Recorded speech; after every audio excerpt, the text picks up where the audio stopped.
Hello, I'm Dr. Alexander Lowie, the host of Dearest Suzie. Thank you for tuning in for today's special episode of the podcast. I didn't think I'd want to introduce things, but after editing, I'd like to take the time to talk to you a bit. In this episode, I will be sharing an interview I conducted with Suzie, my grandmother, whom we all refer to as Mema. We had this conversation in early February and over Zoom, which can explain the sound quality. Not that I will give much information, but we did it so long ago because we knew she'd be dealing with some matters for her health this spring. Also, if you've been keeping up with things, you know that I've been pretty busy. I'm thankful we were able to get the opportunity to record this discussion. If you've never met her, I hope that you can feel her warmth and kindness through the recording. She's always been a bit of a North Star for everyone in the family. She has always made it a priority to make family and friends comfortable, and she is certainly someone who everyone turns to when they need help or just need someone to listen. For years now, I have said that I wish everyone in the world was lucky enough to have their own Mema.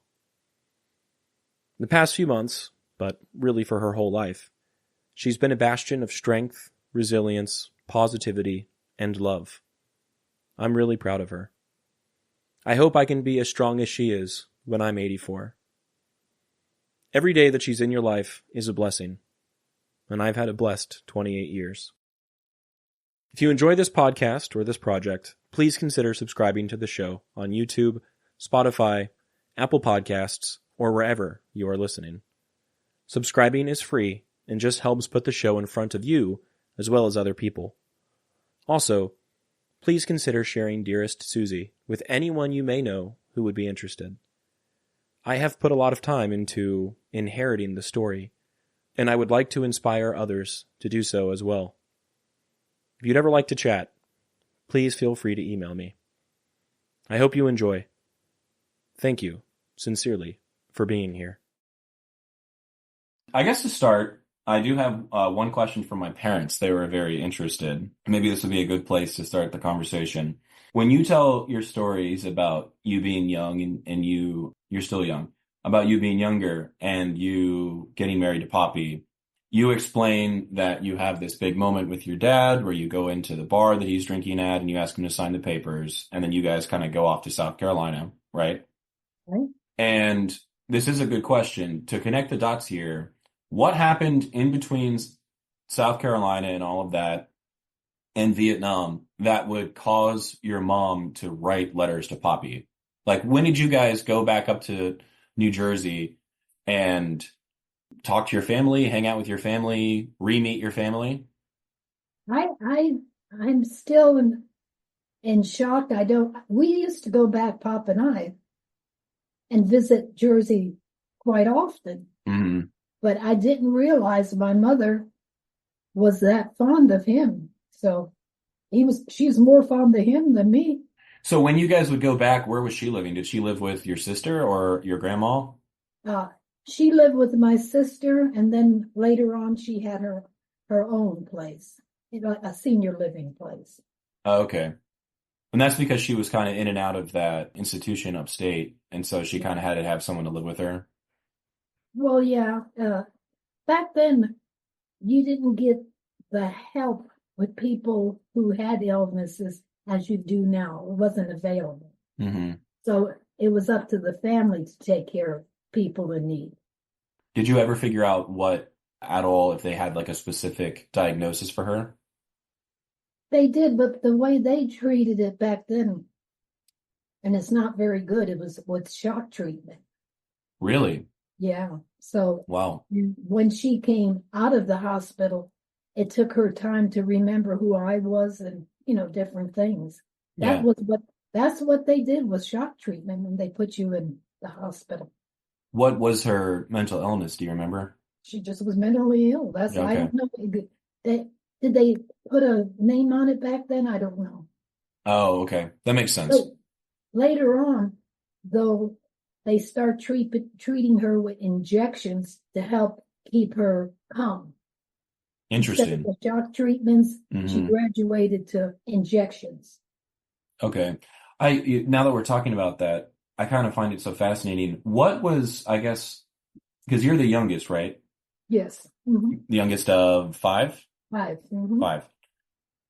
What was your early childhood like? Because if your mom suffered from mental illness and your dad suffered from alcoholism, what was it that kept them together for the span of time it took them to have 5 kids? I couldn't tell you. No idea. She was kind of what you would call enabler. Mm. I guess she found excuses for why he was the way. And I can't talk because I know I'm an enabler. So, Well, yeah, maybe that's for a later part in the conversation. yeah. But okay, so wow, interesting. So they kind of stayed together because of that, and they never got a divorce, right? No, they got separated. They were separated for many years because he died alone in a room all by himself. In Manville, Yeah. where you're from. hmm Wow. He lived, my grandmother owned the ice cream store and the clothing store, and above her, she had different apartments, and he had a room there, and that's where they found him. Wow. And so that was your dad's mom? Yes, Okay. And she was the one that spoke Hungarian. yes, Okay. yeah, mainly Hungarian, very little English. And your mom was actually from Ohio? Yes, Because her family immigrated from Hungary and went straight to Ohio with one of those Hungarian communities. What town do you remember? yeah, they went to Cleveland. Cleveland. Okay. I shouldn't say they lived in Lorain, Ohio. I remember going one time to visit. Your grandparents? Yeah. And they were not born in the United States. They were from Hungary. No, they were from Hungary too. Okay. I Wow. believe they were from Budapest, just like the other grandparents. Budapest, yeah. At least that's probably the port, quote unquote, that they left out of to get to the United States. What was your mom's maiden name? Murray, Murray. Murray. Okay. Interesting. Murray. So yeah, when you were growing up, what was Manville like? I know that you kind of quickly, when you were in your teens, started hanging out with Betty, and then that's when you met Poppy and stuff like that. But what was Manville like before that? Very small, very ethnic town. Mm-hmm. It's kind of funny because the Hungarians and the Polish people, the Italian people, they all spoke their own language, so they really didn't interact with the other. It was, I think, their children is what started the interacting. Mm-hmm. So what was your highest level of schooling? When did you stop going to school? When I was a sophomore. Sophomore. And what was your favorite subject in school? Math. Math? And I liked history too. Yeah. What made you stop going? Well, I thought I was getting away from a bad situation, which at 16, you think you know everything, and you don't know everything until you enter into these paths that didn't really, I got educated on the way. Yeah. Poppy helped. Yeah. That's funny. There's a question about Poppy helping educate you that I heard from Katie that I don't think I should ask right now. I'll ask it. Katie told me, and if this is something you don't want us to include, I'll cut it out. Katie told me that when you first started, when you had your first kid, you didn't know where kids came from. And Poppy, what? That's true, what she said. Okay. I came from the doctors and said, what did we do special?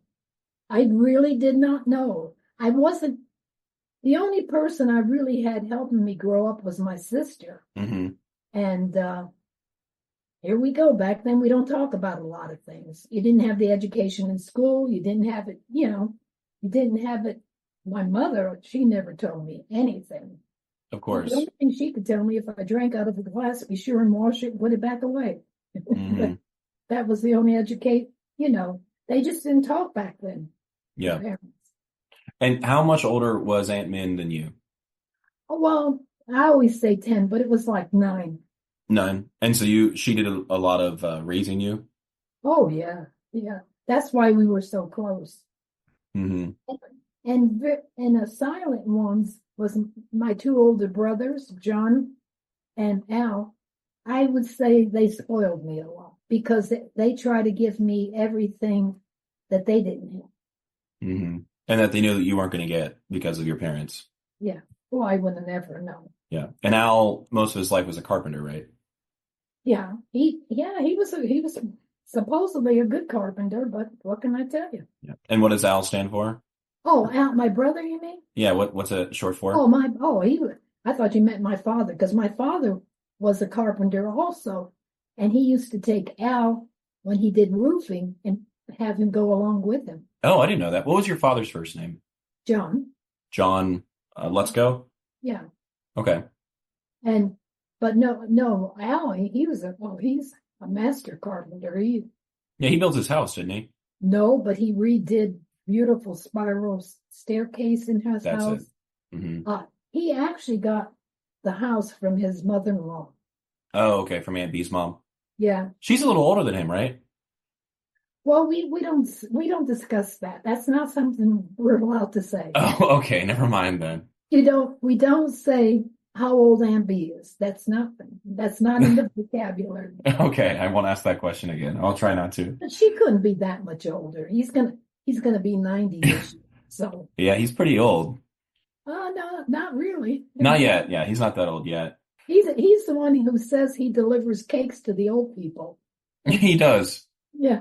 For the people who are listening, I called him on his birthday this year, and he had to tell me how young he was. He wasn't that much older than me, and he's in the best spirits. What is his name short for? What is Al short for? Alex. Alexander? Mm-hmm. Yeah. I've been told, and then you named Brett, his middle name, Alexander. Yes, Alex. And then apparently that's where mine came from, which is nice. I don't know. Your mom said that she always, before she even knew me, that she had two names for boys, Z and A. So I can't say she named you after them. Well, it's at least a coincidence. Exactly. Yeah. Look like my brother's daughter. She named her son Alex. Mm-hmm. Yeah. So, yeah. Obviously different last name, but yeah. Yeah. And what was your mom's name? Mary. Mary, and that's who Aunt Min was named after? Who? Aunt Min? Your sister? Oh yeah, but don't you dare call her Mary. Her name was Minnie. I've never called her Mary. I've always called her Minnie. No, I never called her Mary either. Mm-hmm. Min or Minnie. Well, I didn't want to sit there for 5 minutes and have her roast me about my appearance and the way I talk and the way I dress, so I figured I'd just do whatever to make her happy. She was very good at that. Okay, so you grew up in Manville. You left town early with Popi. We've talked about how you guys met. Yeah. And then you got married in South Carolina. And then you went to Fort Benning? Yeah, we've been in Fort Benning, yes. Mm-hmm. What all forts can you remember living at? Excuse me, let me back up. Mm-hmm. We were first in Fort Bragg. Fort Bragg, okay. Yes. And then they transferred him. As he went up in ranks, he got different transfers. Okay, that makes sense. And so what all forts do you remember living at? That's a good question. What all places? Yeah, what all places for the military? Oh my goodness. Fort Rucker, Fort Benning, Fort Ord, California. We were 3 years in Munich, Germany. Mm-hmm. That's right. That was one of my favorite places. Yeah. So you guys moved around. And when you were in Munich, that's actually when you gave birth to Bill, the first son. No. Everybody was born in the United States. Okay. But Bill was raised in Munich for the first 3 years of his life. In fact, on my passport, he sat on my lap because he was too young to have a passport. Oh, that's funny. Yeah. I didn't realize they did that. Maybe now they do it, but Mm-hmm. I wouldn't say, he wasn't even a year old when we gyroed over. And so when you met Popi, you were 15, 16? 16. And how old was he? 3 years older. So he was about 19.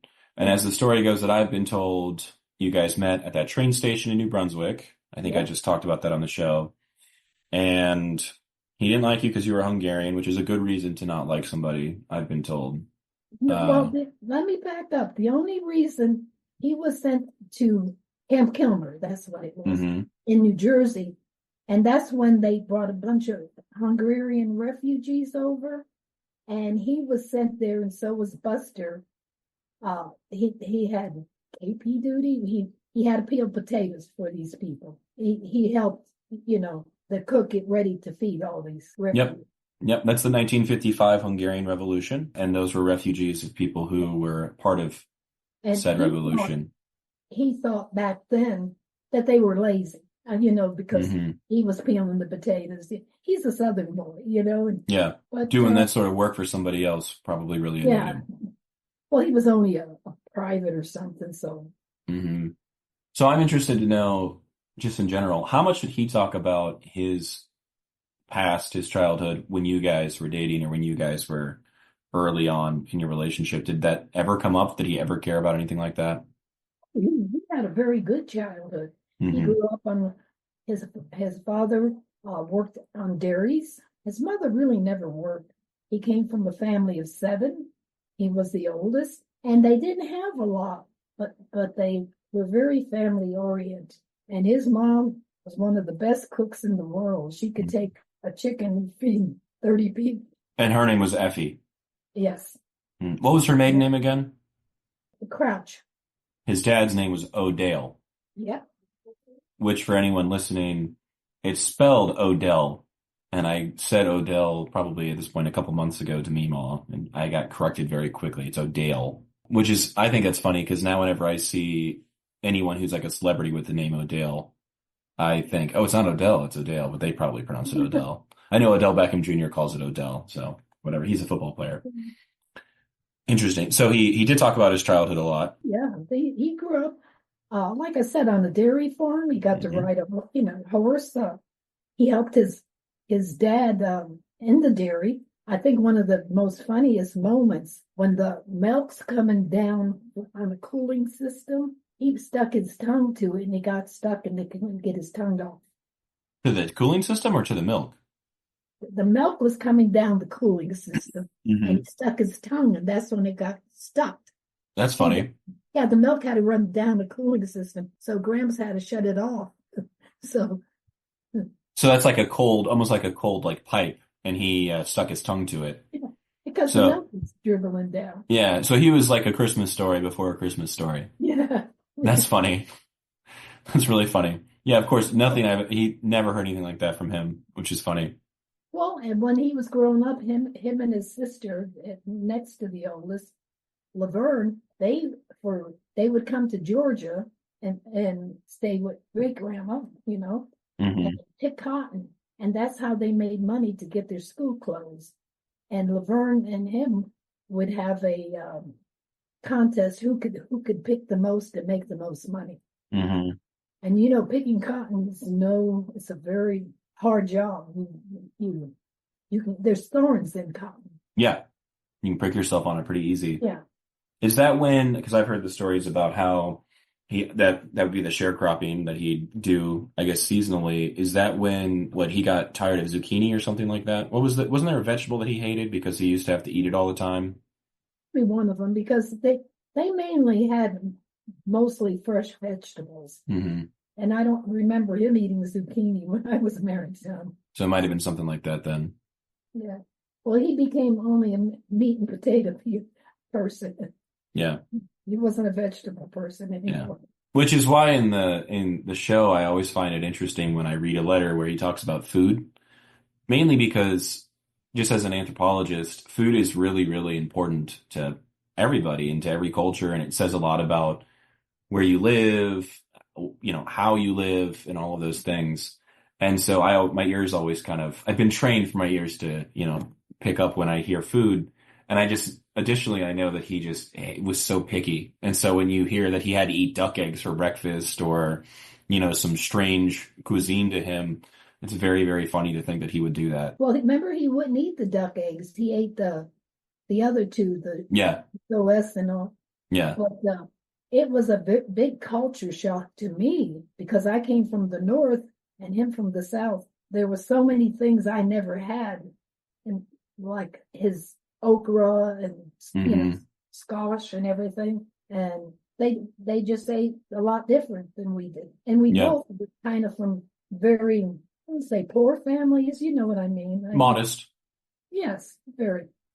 Before we leave Manville behind, I did have one more question. Where was your first job? Well, where the diner. I worked as a waitress in the diner. That's still there today. Yes, it sure is, and it's one of the best places to eat to It's this so day. good. Yeah. Yeah.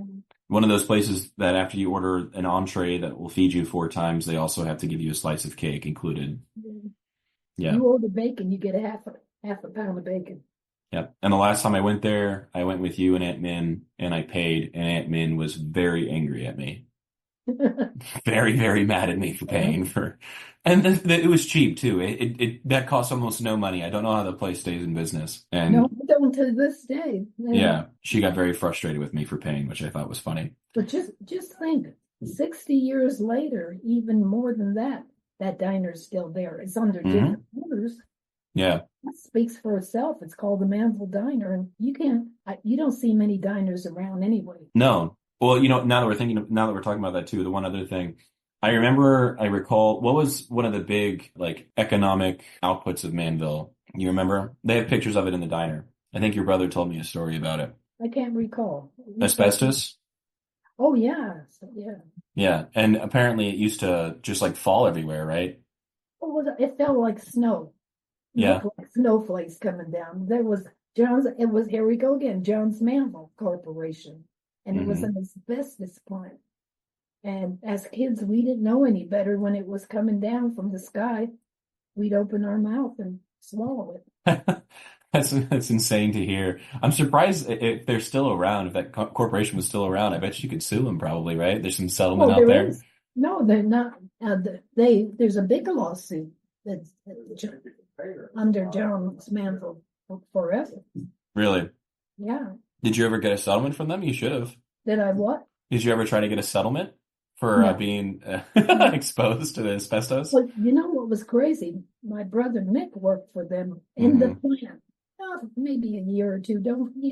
Both of my brothers went to work too when they were 16. They quit to help. And my brother Mick worked in the plant, but he had no side effects. People who lived in Manville had more side effects. Probably in the plant you were more protective. I don't know. Yeah, they were at least wearing face covering or something, I'm sure. Hopefully they were that smart. I don't know. I don't know anything about that. So that's interesting. A long time ago. It's more than 60. Okay, so now I'm going to ask some questions. I'd say maybe more about while Poppy was deployed, maybe what you did, because obviously we're hearing a lot about Poppy in Vietnam. But for example, when he was deployed and you were raising the 3 kids, you lived in Central Florida? Yes, it depended where we were stationed. He lived in Fort Riley, Kansas. 1, 2. Brian was born after we come back from Germany. I'm trying to remember where we lived. That's before he became an officer. Now, Fort Riley was when we gyroed over to Germany. I guess we were in California because he wasn't a warrant officer then, because I worked in the officers club. What would you do in the officers club? Yeah, I was a waitress. Waitress? That's funny. Yeah. So, but while he was in Vietnam, you guys lived in, it wasn't Groveland, was it? It was in Conway, I think. Conway, Florida. Yeah. Okay. Yeah. What were things that helped you get through his deployment? He talks about little things like Pinochle that helped get him through it. Was there anything that you can think back to and be like, oh, that really helped me get through that time? That was a hard time in my life. I'm raising 3 kids. The 2 very, very, the 2, not Billy, but the other 2, Brian and Brett, very active, very close in age. What one wasn't doing, the other one was thinking about. Couldn't leave them at the daycare because they would scream and cry, "Don't leave me like my daddy did." Don't leave me. So they were a handful. And in fact, I'd have to wait for Billy to come home from school so I could go shopping in the commissary so he could push one in one cart and me in the other. I would say that kept me was the 3 boys. Yeah, your small comforts were children that were terrors, menaces. Okay, their photographs were up everywhere, wherever, just to say, don't do that. Don't let these people in. Okay, while he was deployed again, did you have like a support network of maybe other spouses or families that okay? Why was that? I don't know. We didn't have it back then. Were there so if you didn't have anyone who was in the military, was there anyone in your family or his family that you kind of maybe leaned on or got closer to because of it? No, I don't think so. I went, to my sister's, when I could Mhm. for several months at a time. I leaned on his mom and dad, Because they weren't still in Sanford then, were they? Or did they live in Sanford at that point? No, they were in Orlando. Okay. I believe they were in the Conway area too. Yeah, because I think you Moved told me down that's the why road. you moved there, right? Yeah, yeah. Of Poppy's siblings, they were all still living at home, right?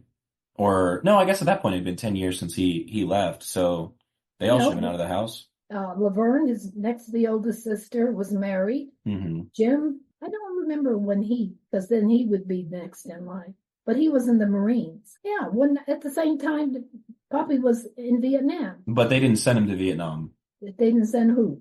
Jim. Oh, yeah. No, but not at the same time as Poppy. No, as Poppy was coming home, he was going there. Yeah. They had a policy where they didn't want to send multiple children from the same family at the same time. Yeah. Yeah. And so then the rest of the kids, I would say, was at home. I'd say that's what John, Pat, Brenda, Pauline, she's the youngest. Okay. And so by the time, okay, so they were all sort of at home still. Interesting. So you didn't really, I don't want to say lean on anybody, but you didn't really see yourself kind of interacting with people very often. If you could give your younger self advice about the time that Poppy was deployed, what would you say? What would I say about myself? Yeah, if you could go back to yourself while Poppy was deployed and talk to her. Immature, not very, had a lot of growing up to do. I kind of grew up with the boys. Yeah. Probably learned a lot of things, through that episode. It was very difficult trying to raise children back then by yourself. And believe it or not, you didn't get a lot of money being in the military. And you only got paid once a month, which I found very difficult. Yeah. And I also really, I mean, I'm not really someone who's interested in finances or money, which is probably to my detriment, but I always find it interesting when I read Poppy's letters about trying to figure out where all the money's going to go, because that just feels so unnecessary to me that he's over there, he's getting shot at, he's doing all these things, and then he has to write a letter to you like, hey, save this $100, we're going to need it, or something like that. It just makes no sense to me. Well, we had a car payment, we had to pay rent, like I said, and I can say I wasn't very, I thought in my brain I was very mature, but I wasn't, I think everyone who's in their early 20s feels that way. Yes. I don't think you're alone in feeling that way.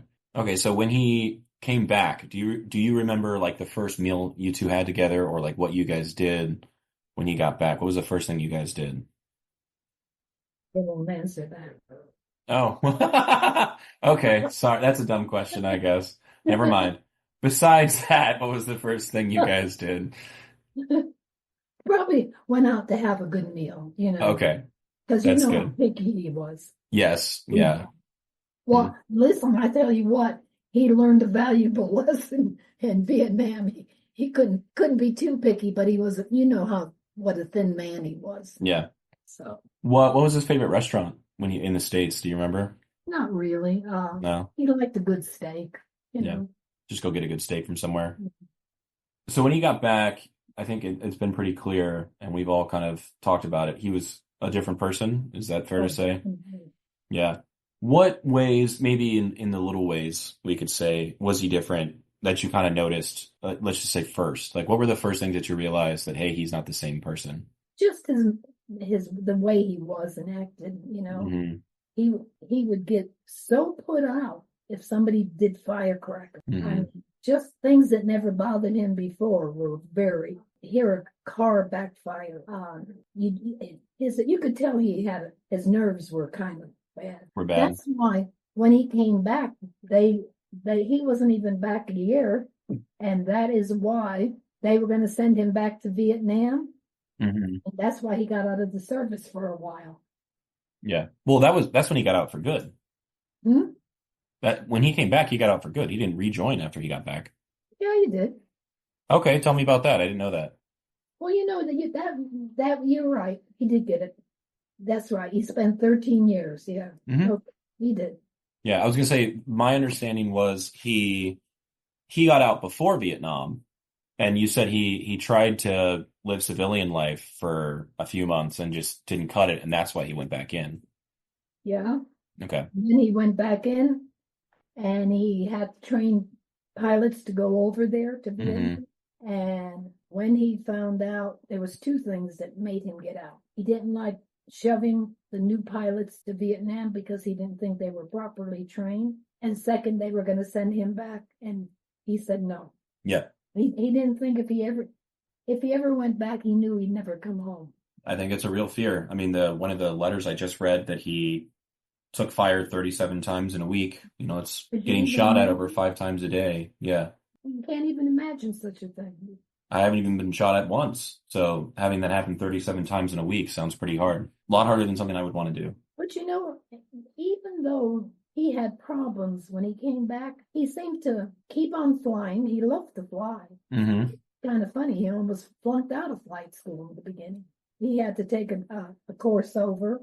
The auto rotations were bad. That's when you cut the helicopter off and you come down. But then he went to work for Citrus Helicopter. Mm-hmm. Enjoyed that immensely. Then he went on the tuna boat. Enjoyed that, I guess, until he had a bad experience there. Yeah, that was when his lights cut off, his electricity cut off, and he thought he was going to crash in the ocean. Yeah.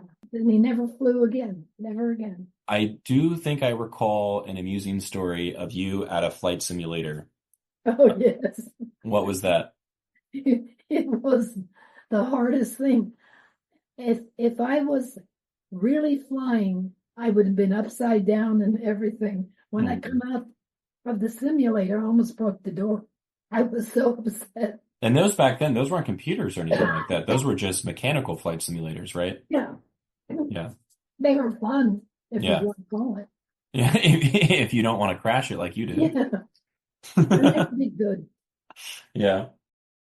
So the way that I tell this story, it was COVID, and you came down to visit, and you handed me the folder with the photos in it, and it kind of re-sparked this interest in Poppy service, mainly because I couldn't do what my PhD work was supposed to be because there was a pandemic going on and you can't really do field work in that situation. And I'm thankful that all of that happened. But when you handed me that folder, or when we started talking about these things again, did you imagine that, you know, I would sort of take it to where I've taken it? Or like, what did you ever think we'd get to this place, I'd say? No, I think it's absolutely wonderful because he did in his time wanted to write about it. Mm-hmm. For some reason, he never didn't. And when he got so ill, he had nothing but time. But he never, all he would say he was worthless. You know, that if it wasn't for the computer, I don't know if he would have made it. Yeah.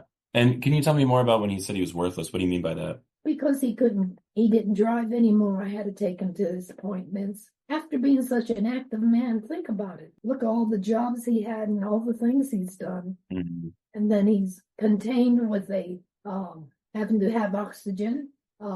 Panic when a storm would come and if the lights would go out. I guess you have to experience such a thing, but I've always heard it's like you're drowning when you can't breathe and everything. Yeah. So he lost some independence because of his health, and then that really affected him.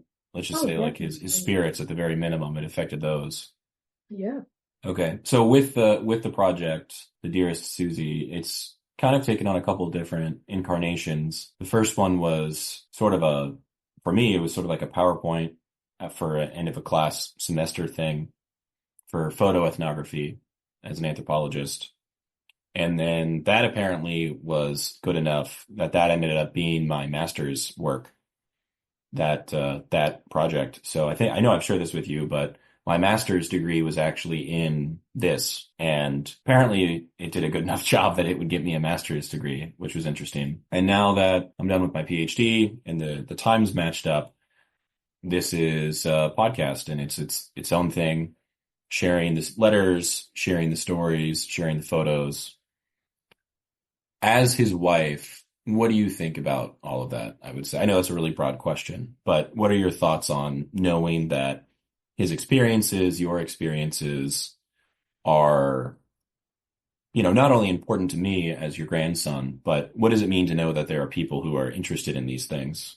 Well, if you think about it what does it say? One life travels in full circle. Mm-hmm. So the people in Afghanistan and all, they're fighting the same thing, but in a different way. Mm-hmm.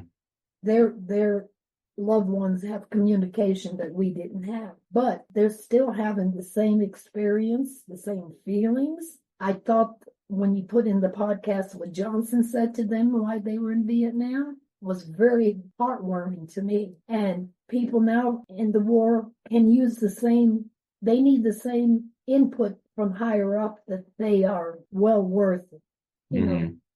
What they're doing over there means something. Yes. Mm-hmm. Same support, maybe.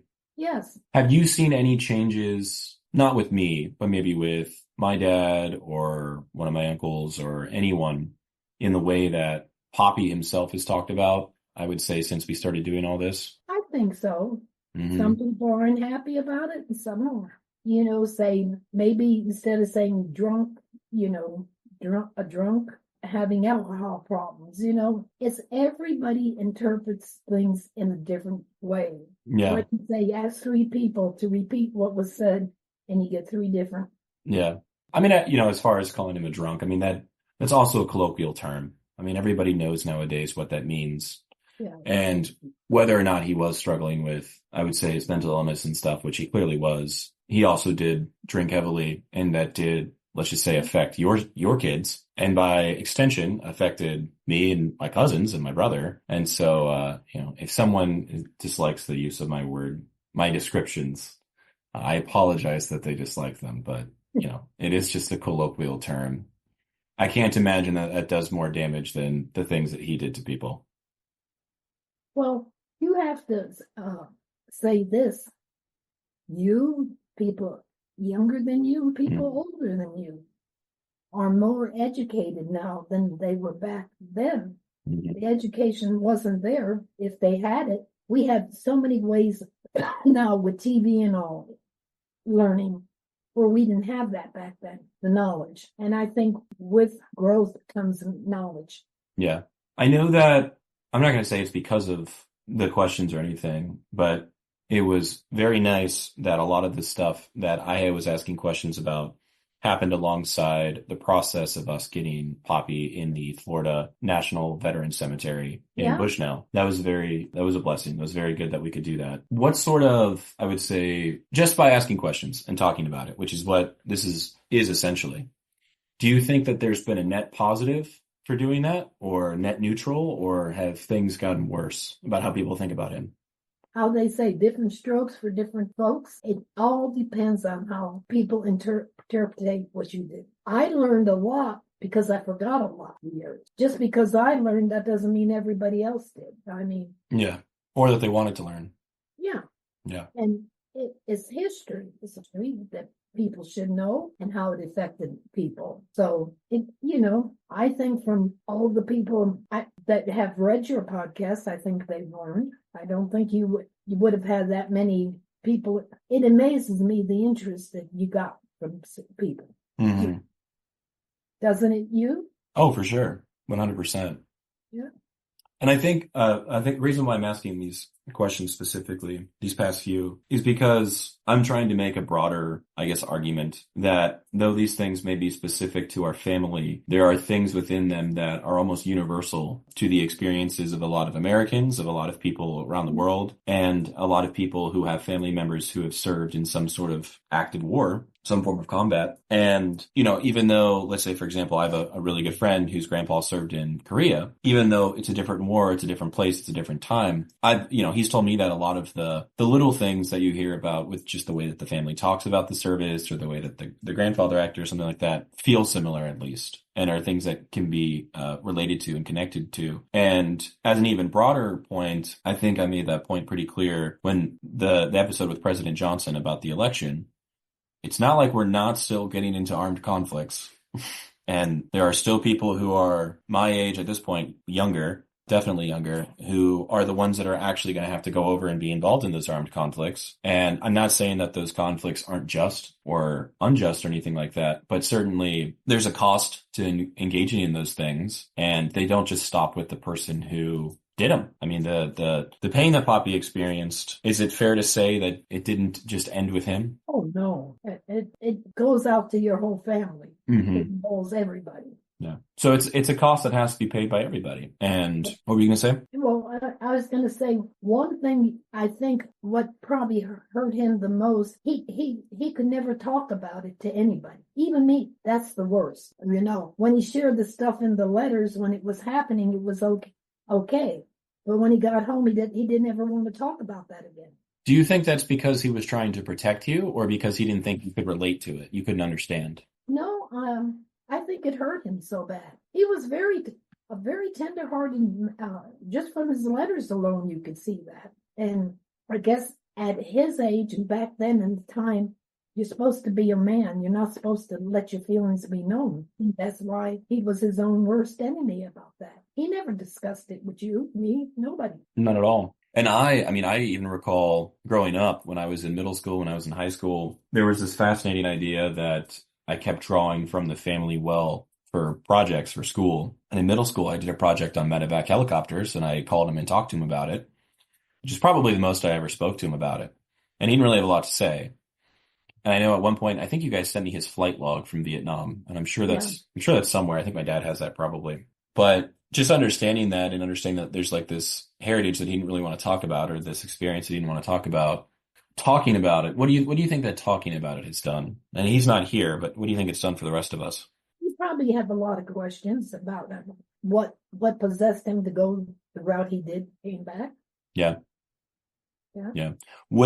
How would you describe him as a father after he got back? He was a very tough father. Mm-hmm. Very, yes. And, for both of us being so young, we sure had a lot to learn. We did. I can say we weren't the best parents. We weren't the worst parents, but we could have been better parents, if that makes sense. And I think being young like we were, I guess it was just hard to, after Vietnam and how they treated the people who come back, there's just so many mixed emotions. What was expected of you, him, Yeah. And what possessed him to go on the tuna boat? Because I know that, like, I'm sure my dad will talk about it at some point, but he certainly didn't appreciate the tuna boat and Popi going on there. So what possessed Popi to go on the tuna boat, do you think? How did he even get that opportunity in the first place?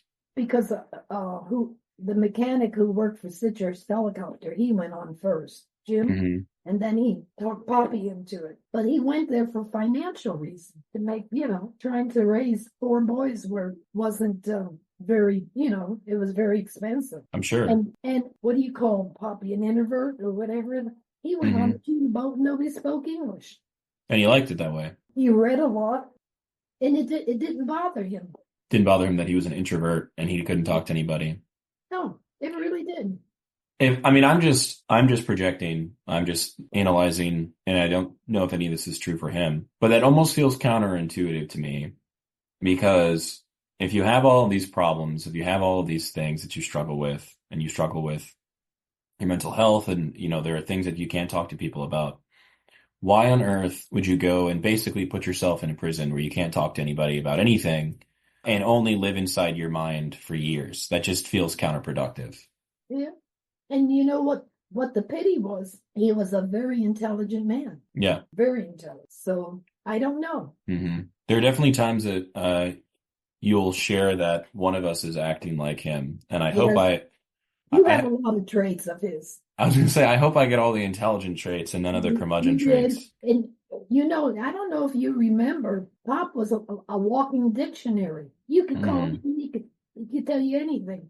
Dictionary and an encyclopedia? Or yes. Just a dictionary? Okay.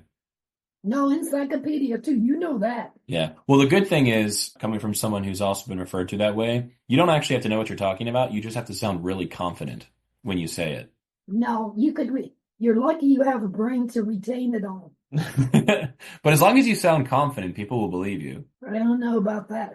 Oh, for sure. Absolutely. You never have to find the smartest person in the room. Just find the most confident and they'll get something done for you. They'll look up to you. Yeah, absolutely. That's that's the same with like politics. It's never the smartest person. It's the most confident. Well, we learned way back, way back. You never discuss politics with anybody, especially your in-laws. Yeah. No, I'm serious. Nowadays, everyone puts it on Facebook. So yeah, that's true. I think it's pretty safe to say that there are people in our family who may also struggle with addiction issues or mental health problems. Is Yep. that a fair thing to say? No, it was a really fair. Okay. I was going to say if someone heard that and was upset about that, then you can call me and we can talk about it. I think that's a fair thing to say. Not only fair, honest. Honest. I think that's, I can tell you that I have at least tried to be honest about everything that we've talked about and portray it as honestly as I can. And it doesn't mean that it's always fun or nice. It doesn't mean that when I'm trying to read one of Poppy's letters, I don't sit there and, have to take a couple takes just because I'm trying not to cry. Because some of those things are really hard to think about. Honestly, it's not hard to read them, but when you put yourself in his shoes, and for me, I think, hey, I'm the same age that he was. Can I stand what he's going through in this? Not at all. To understand that, I think it makes it pretty difficult. So try to be honest. That's the one thing that I can say I've accomplished to the best of my ability is honesty. With that being said, we know that your oldest son struggled from mental health problems and struggled with addiction. And it might be fair to say that some of his kids also did. So some of your grandkids, and then maybe some of their kids. You are a great grandmother after all. And you're a great grandmother, but you are a great grandmother after all. What is it? I mean, when you hear about these things that are happening with those children, which I haven't really talked about much on the show, but when you hear about those things, and before we ever started talking about it, did you ever have like a conscious thought or connection between Poppy and his struggles and what's going on with them, or has it always just sort of felt like it's something separate? I think it was something separate because the struggle that Billy had and his kids it's sad. It's really sad how, you take different sons and different grandchildren, and their lives are so different. But I think too, it depended on who your parents were and your upbringing to bring you to where you're at. It's sad for me to see my grandchildren and great grandchildren where they're at now. It's a sad world. Yeah. No. But here we go. Who are they? At least I'd say this. At least now society tries to look out for kids that don't have the proper upbringing they need. They're trying. I know they say there's so many foster kids out there that, it's very difficult to help them all. It is. I think, unfortunately, I think you and I and my parents and other members of our family have learned that lesson the hard way, the very, very hard way. Is that a safe thing to say? And in a way you think, how unfair. Look at this set of grandchildren, how they turned out. And then look at these. You know what I mean?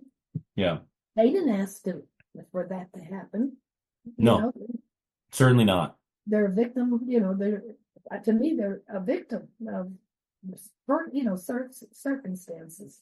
Mm-hmm. Certainly. Okay, we're gonna do like a final, almost like lightning round of questions. But before we do that, is there anything that you want to say about Poppy or the show or anything like that? Anything? What I'll say, I'm very proud. I think Poppy's looking down from heaven. I think he said, "Good job, Al." No, thank you. And anybody who doesn't see it in a positive way, then they really need to do a little soul searching. That's all I'm saying. I don't think you did this I think you did it you're an old soul. You did it out of love, not. Yeah, I don't know why else you would do something like this. It's not like it's taking up a lot of time. Yeah. If I'm doing it because I don't like. You've done a lot of research. Yeah.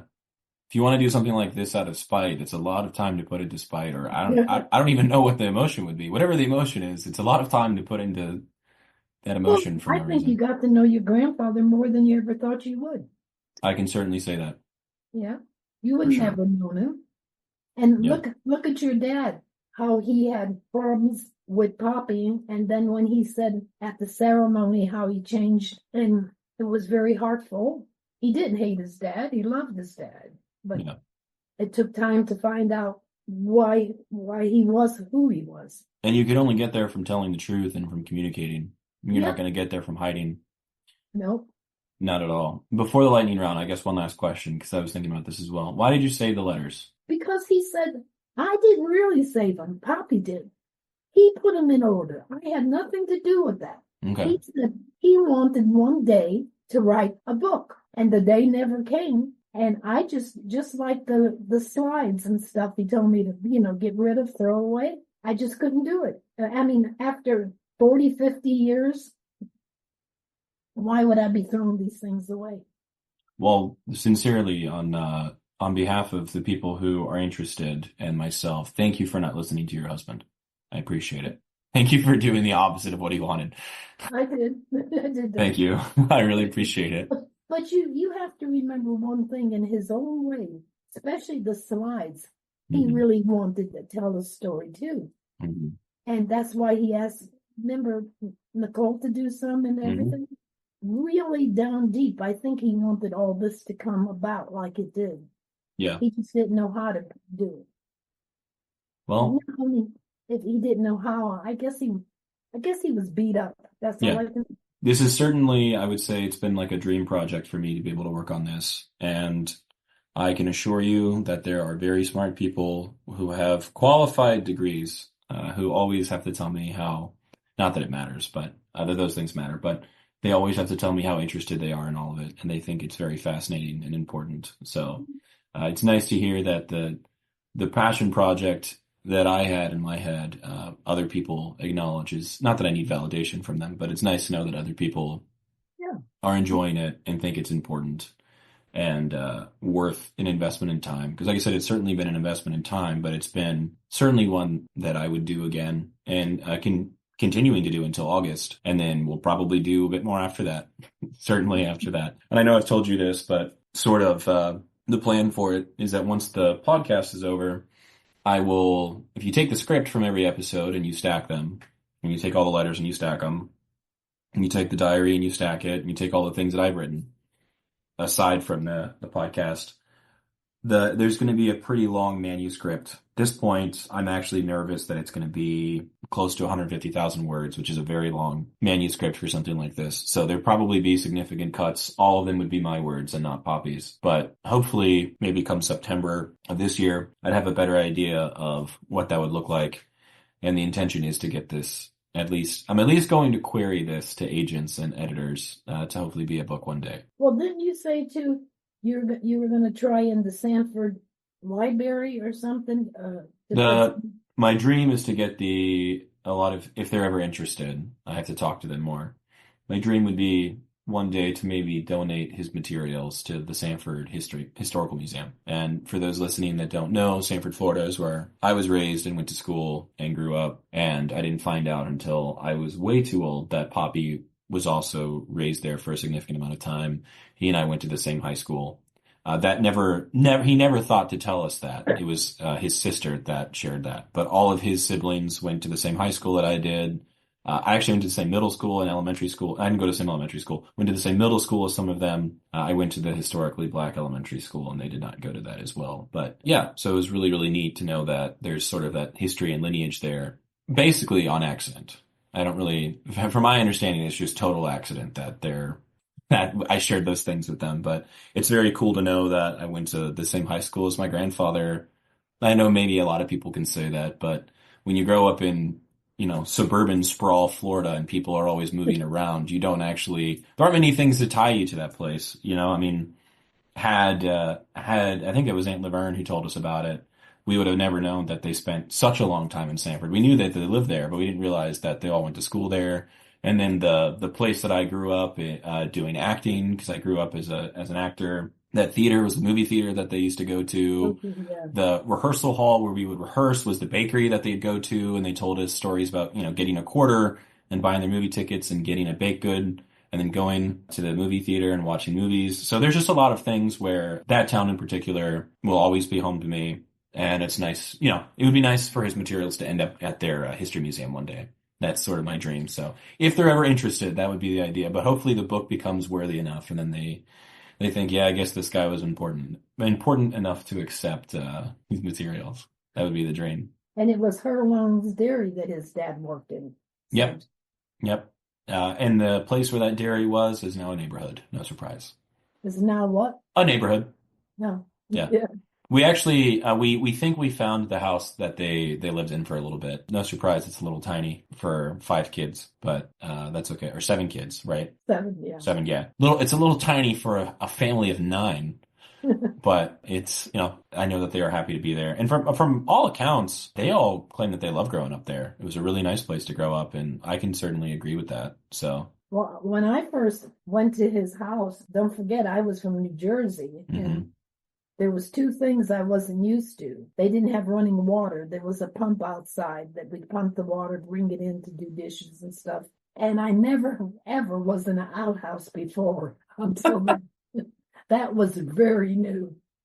What's funny, you mentioned the water. There's just this thing that you have to know from living there and growing up there. There's something about that Sanford water that just tastes nasty. Sanford tap water is disgusting. And for the longest time, I never drank out of a tap because, especially if you go to like a fast food restaurant, oh my God, never order the water. You have to order soda or tea because the water is disgusting. It's just gross, especially near the lakefront. It's gross. Well, a lot of the places in Sanford had sulfur water. Yeah. Smell like rotten eggs. That's what I'm talking about. It's disgusting. It's so gross. It's so I gross. I couldn't take a shower. When I first went there, I thought, I'm not going to shower in this. No, you shouldn't. It's funny. There's actually a chicken place. I know exactly where it is. I don't want to say it. Not that anybody cares, but I used to go there sometimes after school. And we'd order the water to prank our friends. We'd like pour it in something else and give it to them because it was just gross. You just knew that this one fast food place had the most disgusting water you've ever smelled. And you just wouldn't drink it. So all that being said about how great the city was, drink the drink the bottled water, don't drink the tap. It's still like that, which is unfortunate, but yeah, it's funny that they've never fixed that problem. They just haven't fixed it at all. Okay, so the lightning round and then we'll be done. What's your full name? Susan Rose Lowie. Why were you named Susan Rose? After both grandmothers. Both grandmothers, who were both Hungarian. Yep. Mm-hmm. Yep. Actually, my name isn't really Susan. It's Suzanne. Suzanne. I've never gone by that. What is your favorite color? I think I like purple. Purple. What's your favorite food? Oh, everything. I'm part garbage can. I do have funny stories of spending summers with you guys. What did we call our nooner, our lunch, remember? Winter, yeah. Winter. Yeah, I do have funny stories of spending summers with you guys and you at 1 a.m. eating ice cream and saying, "Don't tell your mom." What's your favorite movie? Gone with the Wind. Gone with the Wind. Favorite. And anything that Elvis did, I loved. I was going to say favorite musician, but I figured that's Elvis. Okay. Favorite song? I don't really think I have any anymore. Favorite book? Oh, wow. I like a lot of romance novels. Yeah. Favorite Bible verse? Wow. I've got a couple of them, especially now. There's a couple more. Yeah. Anyone that you can think of off the top of your head? You can paraphrase it. No, I'm not going to say. Okay, that's fine. Final question. I know we said we do a lightning round. If you want to talk about it, were you raised religious and are you still? And how did you merge those lives with Popi?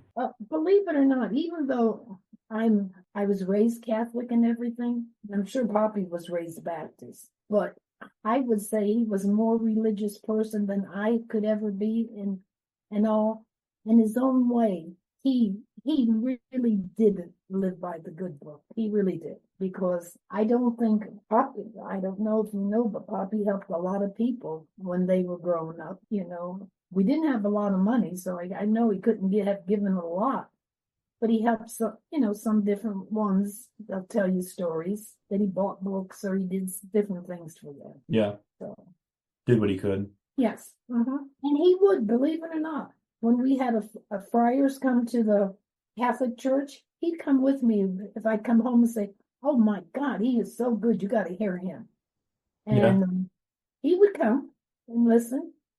But he didn't say much, Not that. I mean, he never put down when I thought it was, gosh, this is a good one to listen to. And look how fond of the nuns he was in Vietnam. Mm-hmm. and supported the help support, gave money to the orphanages, to help the nuns. It wasn't a lot of money because we didn't have a lot of money. That's funny. That reminds me, maybe we can end with this because I think it's a funny way to end. One of the summers that I went up and spent with you guys, the show on Disney Channel called Phineas and Ferb had just come out. And surprisingly, of all people, I bet he'd remember if you ask Brian about it. I know Brian loved that show, and he and I used to watch it every now and then whenever we'd be around each other. I don't even recall Nicole liking it too much, but I know Brian did, which is really funny. What was the name of it? Phineas and Ferb. Okay. Ask him about it when we get off the call. Yeah. And there's a line from Phineas and Ferb where they have a pet platypus, like a platypus from Australia. I think it's from Australia. And his name was Perry the platypus. And the running joke in the whole show was that he was a secret agent and he was a spy. But to the two main kids, he was just a pet platypus. And the thing they kept saying was, he's a platypus, he doesn't do much. And the summer that I went up there, when that was popular, I remember describing Popi as a platypus because he didn't do much. So maybe that's the takeaway. In his later years, he was a platypus. Yeah, he was who he was, Yeah. Well, Mema, I think this has been plenty, and I know you and I certainly have the ability to talk for a couple more hours, but I want people to want to listen to this. Yeah, not a bunch of, yes. Yeah, we could just keep going on about things, but I really appreciate you giving me the chance to talk to you. I know you got a lot going on right now, and I hope that, as I've said, I hope that the podcast and the questions asked and the re-remembering are things that have been good, and I hope you've enjoyed them. And I've been really thankful for the opportunity to get to do this stuff. The fact that it's a job and I'm getting paid in a way to do it is very interesting and very fulfilling. So I'm certainly blessed in that light and certainly thankful that I get to do that. So I appreciate you always being willing to tell the truth to me about things that are hard to talk about. Yeah, I do appreciate keeping Poppy alive. Certainly. And I know you said he would be happy and he'd be thankful, and I know he loved me and I know he loved you. So anything else you want to say, or do you just you think that's plenty? I think we can bring it to a close, and I'm anxious to hear the very end of it all too. Don't forget. Yeah, me too. I can certainly tell you that it's probably going to go out with more of a fizzle than a bang. We'll wait and see. So. Yeah, I guess we'll wait and see. Well, thank you for everything, Mema. Love you very much. Love you too.